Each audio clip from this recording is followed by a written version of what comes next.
Previously on Ballz. I actually found a song especially for Lucky. We're chatting to him now. I didn't know they'd have it yet, but they do. It's called The Buccaneer. And that's what he is, the buck. Up the Bucks. Lucky, how's it going? Hi, I'm cool, and you? Yeah. And afternoon to everyone. Yeah, good afternoon, Lucky. Thanks a lot for chatting to us. Sorry we get into a bit later. But, I mean, you've got so many phone numbers. John gave us a list of numbers, so we finally got you on one of them. So thanks for chatting to us on this one. Okay, no problem. Big couple of weeks coming up. When do you play that catch-up game against Ajax, by the way? I beg your pardon? When do you play your game in hand against Ajax?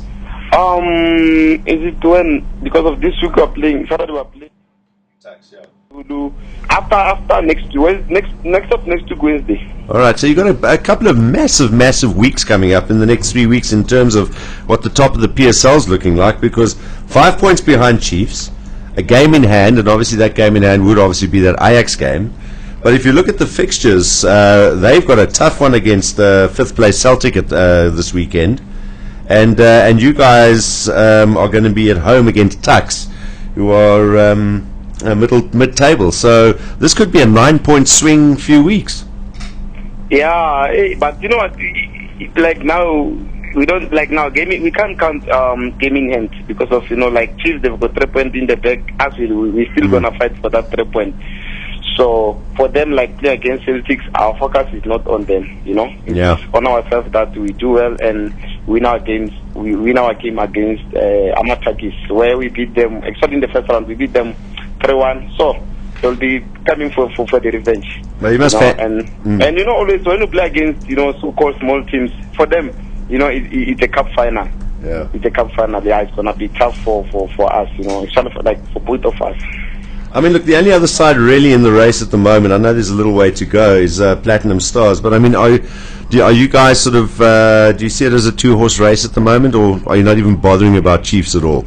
No. You know what? It's not a two-horse race. He's still going a long way. Because of you can like Platinum Stars. I think they're doing well, and for them, it's not like now they're a small team.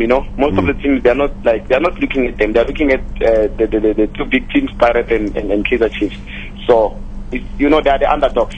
Yeah. You mustn't underestimate them. They're the underdogs, so they can surprise. They can surprise us and Kaizer Chiefs. But I said before that our focus is on ourselves. That we must just make sure that we win our games, and we said together S plus, and we said every game that we play, we must just make sure that we win it. We must just treat it as a cup final. And I think the big sides, when we talk about the big sides, you talk about the Chiefs, the Pirates, the Sundowns, sides like that, and I think obviously your previous champions like SuperSport United. In this league, I think everyone's got to realize that we've seen so many results where you go into a weekend thinking, oh, that should be an automatic win for a side that's of that size, and we'll see someone like a Chipper United suddenly upset one of the big sides. It happens just about every week. One of the sides suddenly gets held to a draw by a side they should be beating, and this is not just this year. This has happened year after year after year. Yeah, like I'm always saying, like there's no small team, or a small country, because of if you underestimate them, they'll always surprise you. Like our league, it's so entertaining, and it's one of the toughest league in Africa. Because of all the teams now, they've got like good players. Because of this monthly the money that we're getting, I don't know what they call monthly whatever. So that's why our league is so entertaining. Every team is tough because of they can sign top players. So it's so interesting. And I know even this week, as we're saying, like one of the small teams is going to surprise a big team. So I wish it's not going to be us. And obviously I'm going to talk to my wife. Be careful. Because for you, you are giving a sign. You are giving me a sign, a holy. So me too, I might just pass that one into my teammates. There we go. Absolutely. Yeah, you can never be complacent 1 week from the next. And it's not only all the money around that is making this just sort of making this league go up and up and up as far as where it stands in Africa and in the world stage as well. But also we're starting to see clubs now jockeying. We saw obviously the 1 or 2 coaches are moving from one team to another. Like Wits, 6th place. They're kind of quite a few points behind, but they've obviously got some plans, getting a guy like Gavin going over there. Now everyone's wondering who's going to be going to SuperSport. So That's the kind of sideshows that you got to try and block out, not worry about in your instance, eh? Yeah. Because all these teams now they can afford to sign players.